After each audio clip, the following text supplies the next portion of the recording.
Good morning, guys. This is part 2 of my book haul for June, and I had previously recorded this and I was almost done, and my stupid iPhone fell off of the stack of books where it is precariously perched, and so I had to start all over. So it was probably about 9 minutes to begin, and it's going to be shorter this time because I'm bound and determined to get done.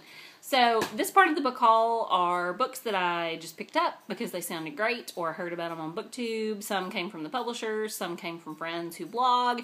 So I will give you all of the information that you need in the description. So, the first book on the stack is Geek Love by Katherine Dunn, and I heard about this one from Mercedes at Mercy's Bookish Musings, and I'm a little bit of a creeper when it comes to Mercedes' channel. She picks the coolest books, and I've read several of them this month, and I've bought several of them this month, so if she's watching, I'm kind of stalking your channel, but it's flattering, I promise. So, with Geek Love, I've seen this book for years, and I really thought it was about nerds in love, because it's called Geek Love. But geek's actually a term for carnival people. Carnies. That's so not politically correct, but oh well. And Mercedes kind of prefaced this with a warning that if you're offended by weird sexuality and kind of eked out by horrible people, then this might not be the book for you. But I love weird sex in books. Pardon me. And I'm totally open to being offended. So I'm down for this book.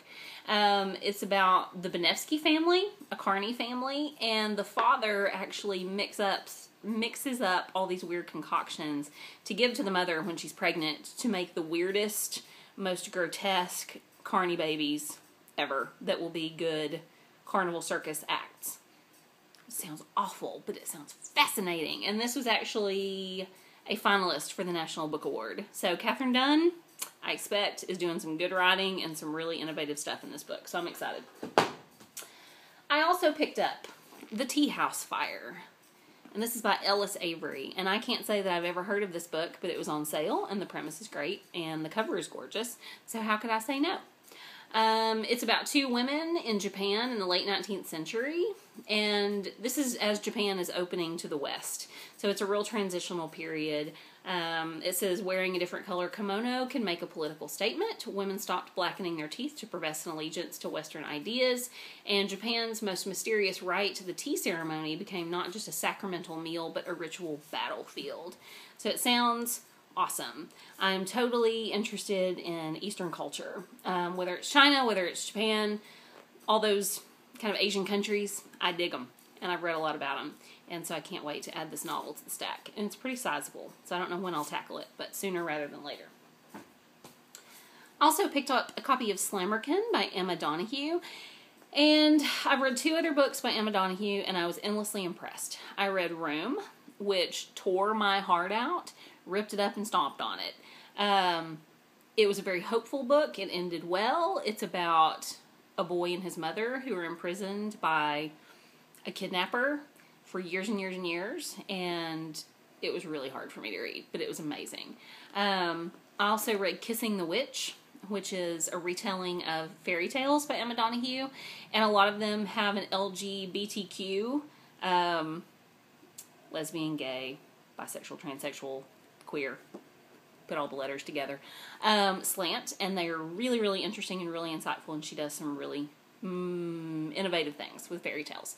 So I'm excited about this one. This is about a prostitute in working class London in the 1700s, and fashion plays a big role in this book, which I did not realize for a very long time until I saw either a blog post or a BookTube video about it. And I am a fashion nut. A fashion nut. I don't look like it today, but I love fashion culture and I love design. So this sounds like a book that I will really, really enjoy. I also have a copy of Cascade by Marianne O'Hara, and I won this book from one of my very favorite bloggers, Jennifer at the Relentless Reader, so I will link her blog up in the description. But this book is about a woman named Desdemona Hart Spalding, and she sacrifices her plans to work as an artist in New York to take care of her bankrupt, ailing father, and when he dies, she has some decisions to make. She falls in love with a Jewish artist and decides that she wants to escape and realize her New York ambitions. but there's some moral questions involved with that. So I adore books that have anything to do with art, and so this one really fits the bill, and I'm excited about it. Keeping the art going, I have a nonfiction book called A Complicated Marriage, My Life with Clement Greenberg by Janice Van Horn. And if you're not familiar with Clement Greenberg, he was an art collector and dealer and critic in the 1940s and onward from there. But he was really involved with Jackson Pollock in his early days of his art career, and really kind of helped launch and solidify some really spectacular artists and their reputations in the 1940s and 50s. So this is something I'm really interested in reading sooner or later. Pollock is one of my favorite movies ever. If you haven't seen it, starring Ed Harris, it's out of this world. So if you want kind of an introduction to that time period in the art world, art movement at that time, it's a good place to start. I also have a copy of The Night Watch by Sarah Waters, and I basically love everything Sarah Waters does. Like, she walks on water. Go in there. I first read Affinity, which is good, but life got in the way and I didn't get to finish it, so I need to go back to it. But I loved and adored The Little Stranger. It's one of my favorite books ever. Beautiful, gothic ghost story about kind of the class shifts that took place in England, and it's just fantastic. And so this one focuses on the World War II time period, blackouts, air raids, closeted sexuality, things like that. So yeah, really, really excited to read this book. I own all of Sarah Waters' books. I just need to get off my butt and finish reading all of them, because she is just seriously amazing. Like, her writing will get you every time. I also have a copy of Brewster by Mark Sluka, and this is a copy I received from the publisher in exchange for an honest review. So we'll see how long it takes me to get into this. It doesn't really sound like my usual kind of book, but it was blurbed by Jennifer Egan, who wrote A Visit from the Goon Squad, which I didn't enjoy.